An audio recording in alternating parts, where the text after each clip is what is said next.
What's up, YouTube? Curtain6693 here to bring you gaming and anime news, as well as anything that I find entertaining. Today, I want to talk about an interesting topic. I want to talk about video games, but not just any video games, a particular set of video games. And the type of video games I want to talk about are video games that are based off movies, or any kind of, media entertainment. Now, we all know, especially ones based off movies, they're notoriously bad. Due to short development time, they're not really caring much about the product, them just trying to get in extra cash, etc., etc. There's a lot of ones that are falling to the abyss, but there have been a few. There have been a few that have risen through the cracks and have actually earned my acceptance as pretty decent games. So I just want to talk about six different titles that I want to talk about. The first being Batman Begins. Batman Begins. For those of you who don't know, Batman Begins. The first Batman movie of the Dark Knight trilogy came out with a video game that was released on the PS2 and I think the Xbox as well. And the game is level based. It came out on the PS2 and actually got an award for best graphics, I think, at some point, like best graphics of the year or for something. It won an award for the graphic. The game looked really good for a PS2 game. My short review of the game is this game is very, very good for a game based off a movie. It follows the movie very well. It adds more to it, and the only thing that I have to say about the game is that it can get a little repetitive. It's very linear. There's really one way to do everything, and sorry, I just ate.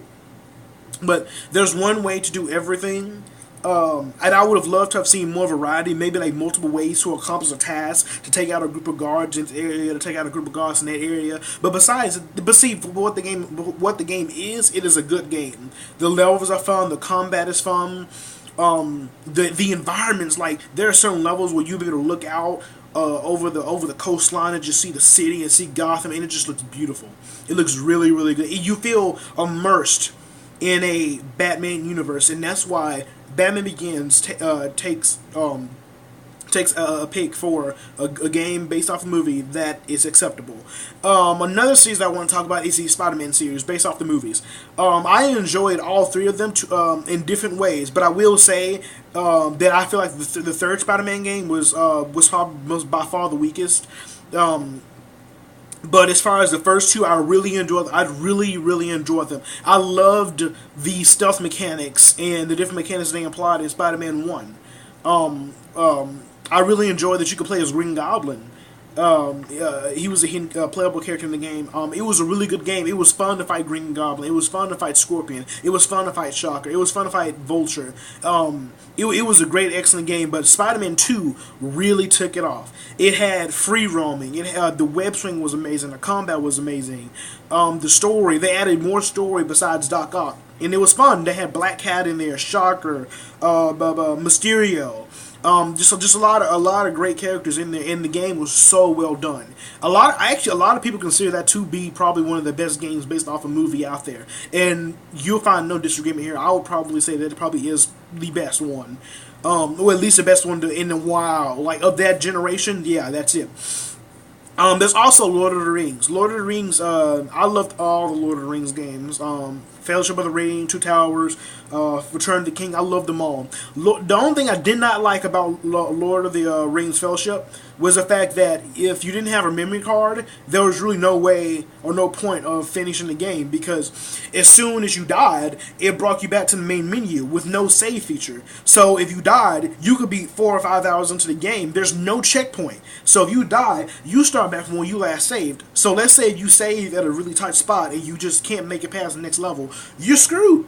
Or if you save in an awkward spot, like one time I was on an inch of health left and I saw an orc about to hit me, and there was nothing that I could do about it. I was just in another animation at the same time, so I said, okay, I'm just gonna save, and I'll just it'll just take me back to the beginning of the level. But no, when I saved, it saved at that exact moment.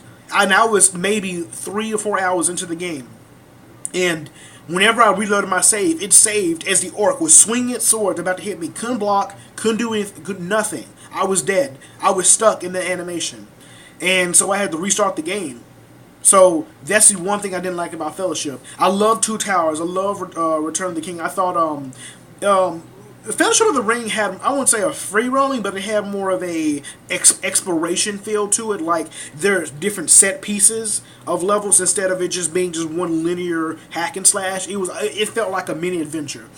Um, and that's why I really enjoy the Lord of the Rings. I mean, they're not bad. They're not perfect games by far, no, but they're acceptable. You can play them and you can enjoy them. I still have them sitting right in front of me. What else? There's also Into the Matrix. Into the Matrix. There's two. There's the first Into the Matrix, and then there's Path of Neo. And I love both these games. There are things about them I love, and there are things about them that I would have improved.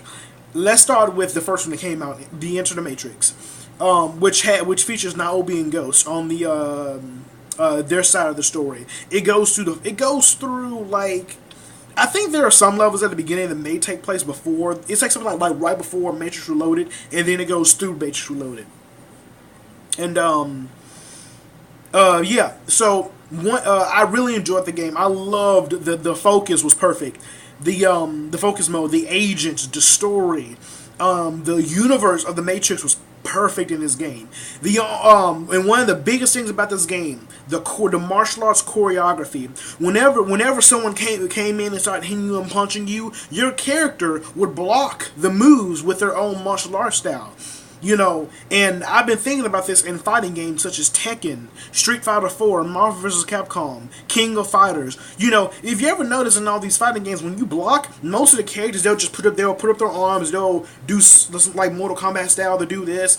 And what I would love to see from a fighting game is them for every character to not only have their own particular set of attacks, but have their own particular set of blocks. Like these certain, like every character will have a certain block that they can use to block a high attack, a medium attack, a low attack, and that way there's actually choreography going along. So when you're blocking someone's moves, it's not just you holding up some arm and then you just block everything. Your character's actually showing animation of them going through the defensive moves. That would be boss, and Enter the Matrix did this very, very well. And I think that was the strongest part about the game, was just the fighting. The fighting was so much fun. The one thing I didn't like about this game, well, as far as the gameplay, was the shooting. The shooting aiming system was off by far. If you weren't in focus mode, you might as well not even shoot your guns, honestly. Because unless you're in point blank range, you might as well not shoot. You can waste an entire clip on somebody from 10 feet away and miss half your shots. I don't know why I guess they did it because they wanted you to use focus mode, and they wanted to appeal to focus mode, saying use the focus mode, all your shots count. So that was the biggest thing. Is that the shooting is useless without focus mode. And also, the second thing I didn't like was I like the fact that you could play as Niobe and Ghost. But let's be honest, we all wanted to play as Neo. We all wanted to play maybe even Morpheus and Trinity. And they gave us Neo and Path of Neo, but I would have loved to have seen maybe like once you beat Niobe and Ghost's storyline, there's even if it's not as long as their storyline, maybe a couple of levels of you playing as Morpheus here, playing as Trinity there. That would have been really cool, or maybe even like a costume. Or maybe like a special episode level where you could play as Neo. Just something. Don't get me wrong. I like Niobe and Ghost, but I'll be honest. That's not what we came to see. We wanted to play as Morpheus, Trinity, and Neo. That's what we wanted. But nonetheless, the game was still fine. It was still great. You do run into those characters. There's a level in with Ghost in which you fight Trinity in a garden, and that level is fucking amazing. I can play that level over and over again. And also, there's a cheat code that you can put into the game, or a hidden feature where you can unlock two-player mode, where someone else can be controlling one character, you can be controlling the other, and you can fight against each other. Like there are some where you can take an agent, you can fight Morpheus in the underground. Like if you remember when Neo and Agent Smith fought at the end of the first film in the subway, there's a level for that. And you can fight there, and you and someone else can versus each other, and it's so much fun.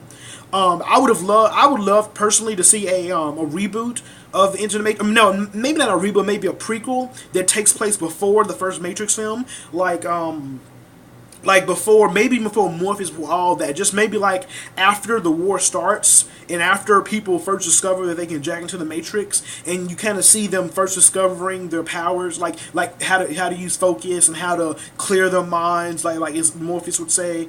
It would be kind of cool. Like if you ever see Animatrix, Animatrix is a short animated film, collection of animated films, which show like the beginning of the war, and then it kind of shows like different stories. It would be kind of cool to see like a prequel, like something where where the one hasn't quite shown up yet, or it may be a different one, that just kind of shows like how things were early on in the war.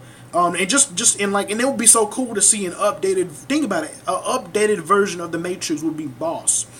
And I would have loved to have seen that in a current gen game. Like, what if they made like a spin off of the Matrix and slapped it on a 360 or Xbox One or PS4? I think they'll be amazing. Do I think they're gonna do it? No, but it would be amazing. And also the second game, Path of Neo. I enjoyed Path of Neo a lot. I thought that for those of you who don't know, it goes through the first Matrix, the second Matrix, and it goes through the final battle of the third, which you fight Agent Smith. And I thought the game was very well done. There is one level I did not like. That was a level after you are in the Merovingian chateau, and there's one level where you have to like go through this weird world and like a bunch of doors and like these fire ants are trying to fight you. I did not like that level. I thought it was kind of out of place. I understand they were. I guess they're trying to go for a wacky world, but it just didn't. It was kind of out of place. That whole Merovingian chateau thing was a little bit out of place to me. It was fun, but I didn't. I will say that it was out of place. And what I did was I actually memorized which doors to go through. Now I haven't played it in years, so I probably forget. But I think I kind of remember. So that's the thing. Once you go through the first time, you know which way to go. You could just bypass all the enemies on that level. You can just go through the doors. But besides that, I will say that the combat system wasn't quite as fun as Into the Matrix. It was more chaotic. It was more. It had to accommodate for the fact that you're playing as the one. So, he can knock people 20 feet in the air. He can take somebody by the legs and toss them here and do this and do that. So they had to change the combat system to accommodate for that. But I will say that it still was better done. It was much better done in Into the Matrix. I would have loved to have seen them combine, the chaoticness of Path of Neo and the choreography of Into the Matrix and put those into one. I think would have been the best. But it is a very fun game. They fixed the shooting system. The levels are fun. There is even a level, if you remember the first Matrix film, when Neo is jacked up to the machine, and remember he says, "I know Kung Fu." There is actually levels which shows him learning the martial arts styles and showing. It's like a gigantic prelude, a gigantic tutorial level. And it is even a level where at the very beginning, when you play as Neo and you're escaping from the office, from the agents, like they really put effort into this game. In that level, it's really easy. All you do is just do exactly what Morpheus tells you to do. It would have been kind of cool for them to have like a hard mode where the agents go in different places, and and you have to figure it out, and you get no help from Morpheus. You have to actually stealth your way out, legit. That would have been so much fun. And I know that there are really no other stealth parts in the Matrix, movies, but it would have been really cool to see more of that. It would have been really cool to see more of that stealth mechanic. But I understand they couldn't put it in there because really, why does Neo need to hide? I mean, once he's the one, that's it. He doesn't need to hide. He can take them all out and easy. But yeah, there's those. What else is there? Oh, X-Men Origins Wolverine. X-Men Origins Wolverine. While a lot of people may not like the film as much as they wanted to, I will say the game was a lot of fun. It was pretty much like a God of War hack and slash. But I thought that the combat system, it worked. It was a lot of fun. I loved the rejuvenation system. Like when your character got injured, you'd see his body and you'd see like the ribs and the organs, and you'd see them rejuvenate. Like there'll be times where I would sit there and just watch it come back into place and just see the system that they had for it. It was very, very well done. There were I do have some complaints. The jungle level, I do think they stretched on a little bit too much. Like there are sections of the game where you will flash back to this jungle level, and I will say that by the end of the game, I was kind of tired of it. Well, the first time I played the game, I was fine with it, but after playing it several times, I actually realized, like, I don't, I understand. I guess they were trying. I don't know what they're trying to do with that. Maybe it's just for a plot. Because each jungle level, there's more plot that gets revealed about what happens as you go through the game. But I will agree that toward the end of the game, I was kind of like, I'm tired of these jungle levels. I want to see go into something else. But besides that, I thought the game was fine. It was a lot of fun. It doesn't have a lot of replayability though. I will say that there isn't really a lot of replayability, but it's a fun game. It was a lot better than what people thought it was going to be. Um, what else? What else? Oh, as far as the Spider-Man series, I also forgot one game, Amazing Spider-Man. I just thought of it. Amazing Spider-Man. They released a game for that as well. And I will say, I thought that game was going to be bad. I didn't think it was going to be good. I thought that it was going to be a cheap knockoff of the movie. I mean, I knew it would be okay because I knew it was going to be free roaming. But not saying that the free roam makes the game good, but I knew that it was going to be playable. But I will say the game surprised me a lot. Amazing Spider-Man is the combat system. While it is not as clean, I know we tried to go for Arkham City, like a free form fighting thing. And I think for what it's worth, it did a good job. Is it perfect? No. There are. It's not perfect. It could have used some cleaning up, but that's okay. You know they have sequels to do that on, and if I know Amazing Spider-Man 2 is going to be out next year, so I really hope that they're getting started on the game now. I do not want it to suck. But the graphics in the game were good. The combat system, it worked. The stealth system, it worked. But I will say that using a web retreat was a little too easy. Like all you had to do was keep spamming it, and you just jump to the sides of the room, and the enemies just wouldn't find you after a while. It was too easy. Like I picked the game on superhero difficulty without many problems at all. The only problems that I had was like the big boss battles. And even then, like once you know what to do, it's not really that bad. It didn't really feel hard. You just die quicker. That's it, really. Um, but yeah, the game was good. The game was good. I thought the web swinging though. It's the most cinematic Spider-Man I've ever seen as far as web swinging. The camera is close in on you, and you really get into his web swinging. The only thing I didn't like was the fact that it was fake web swinging. You weren't web swinging attached to buildings. You were web swinging from the air, and it was just automatic. Like you just shoot webs into the air, and you just web swing that way. I would have loved to have seen them do Spider-Man 2's version, where you actually have to attach yourself to a building to web swing. And I will say a lot of times in Spider-Man 2, I found myself crashing into walls a lot. But even then, it forced you to learn how to web swing correctly and how to get the most out of your web swinging. And I really wish they do eventually bring that back to where you actually have to attach your web to a building. Um, let's see what else. What else is there? What else is there? Oh, there's also this will be my last one. The Harry Potter series. Now, when I mean Harry Potter, I mean the older ones. I mean the Sorcerer's Stone up to I'd say the I'd say up to the sixth one. I didn't. The last two I really didn't like at all. Um, um, but as far as Harry Potter, I'd say especially the first three are probably the best made ones.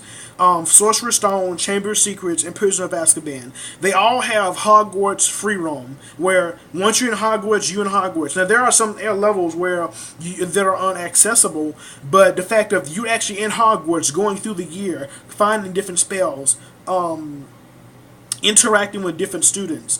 It's like it was a lot of fun. It was a lot of fun, and I understand that they couldn't put that into the last games because last games you never really see Harry Potter or them in Hogwarts, so they had to focus more on the combat and just have levels. But I still don't think that they put it off as good as they could have. Um, I will say that my funnest one though is actually Order of the Phoenix. I think Order of the Phoenix is very very fun. Why? Because I will say that even though the first two Harry Potters are very good, as far as like the game and the movies too, but the games I feel like they're very good. I do wish that there could have been a little bit more action. And it was a little bit more towards children, but like some of the older ones, like the third one, it was kind of in there. But the fifth one, Order of the Phoenix, they really, an older person could play it, and it wasn't just you like going through an entire danger level just to find one spell book. You were actually doing engaging things, and it was a whole lot of fun. It really was, and then also fighting some of the boss battles was the dueling was so much fun. I don't know what happened with the fourth one though. Goblet of Fire, they tried to have a level based one instead of a free roaming one, and I guess it must have been because of just production time. But there was a really big. Now the game, it was still fun, but it was a big disappointment that it was not free roaming. It would have been such a great game if it if they had a stuck with free roaming, and you had and I think the game would have been much better. Because what they did was like you couldn't unlock later levels until you found these Triwizard trophies or something like that. Like you had to find them in the levels, and I didn't really like that. I wish they should have just had a free roaming Hogwarts. Well, the prelude where they're at the Triwizard not the Triwizard Cup, but the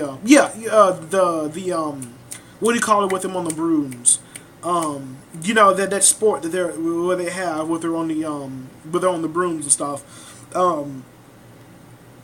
But yeah, like it would have been kind of cool to kind of see like the prelude for that. Yeah, that should have been level. But once you got into Hogwarts, Quidditch, that's what it's called, Quidditch. Yeah, the Quidditch World Cup. Sorry, I had to think about it. Haven't seen Harry Potter in a little while, but Quidditch, the Quidditch part where at the World Tournament, that could have been level based. But once they got to the Hogwarts, it should have been free roam, and you go through the Triwizard Tournament. That would have been so much fun. I thought it was. I still think it was a good game, but I just think that that's where it fell off at. The sixth game, Half-Blood Prince, was also very good. The biggest thing that I had about that game was just what they did with the movie, and they had to follow the movie. Because if you guys know, after Dumbledore gets hit with a Avada Kedavra spell by Snape, there is actually a battle scene, a short mini battle scene of Hogwarts where some of the students, I think some of the teachers, something like that, they kind of fight. There's a fight scene after where they fight some of the Death Eaters, and that was taken out of the film. And I think I read somewhere that they didn't want to put it into the film because they wanted to save all those bigger sequences for Deathly Hallows. And I understand that, but I will say that it did leave Half-Blood Prince a little on the anticlimactic side. Like you feel like there was something that was supposed to happen after that, and then it just kind of ended. And they also skipped the funeral scene with Dumbledore afterward, which I thought they skipped a lot of stuff in Half-Blood Prince. It was still a good movie. It was a great movie, but I will say that they did skip a lot of things that they should have still put in there. Even if it would have looked like the seventh film, it didn't have to be as big as the last part, but at the same time, they could have put something in there, an action scene, a couple spells here and there, a couple back and forths. That would have been fun. You know what I mean? What else? But yeah, I think that Half-Blood Prince, it was a good game. I think it finally brought back the Quidditch gameplay where you could play Quidditch, and I thought that was good. If I'm not mistaken, I think it did. Yeah, it brought back Quidditch. That game was also a lot of fun. But I really wish, though, even though I know it would have been hard for them to, I really wish there could have been a way that they could have made Deathly Hallows free roaming, or at least have it to where it's kind of like set pieces. Like you're in this one area, and there's a place to go here and there, and then you're in this one area, and then then you go on to Hogwarts in part 2, and then there are things that happen there. Then it leads on to the final battle. I would have loved to have seen something like that, but I mean, it's done now. So yeah, those are a list of games that I feel like have earned have earned the title for me as far as games that I enjoyed, even though they're based off movies. And I want to see some more successful ones in the future. Like I'm sure they're gonna make a Spider-Man 2 game based off the Amazing Spider-Man 2. I would love to see that. Done very well. So tell me, do you guys agree with my list? Do you think that there are some games based off movies that are actually good? Like I heard Captain America was a pretty okay game. It wasn't perfect, but I heard it was acceptable. I haven't played it, but yeah, rate, comment, favorite, subscribe. Are there any other games, like I said before, that you guys thought were very good? Are there any other games games based off movies that you're looking forward to? How do you feel about the whole genre of them making games based off movies in the first place? Do you think it's a good idea? Do you think that if the games were better, that you would look forward to them more? I know I certainly would. I don't mind them making games based off movies. It's just the fact that they do them bad, and because they don't put a lot of development time into them. So let me know what you guys think. Curtain 6693 out. Peace.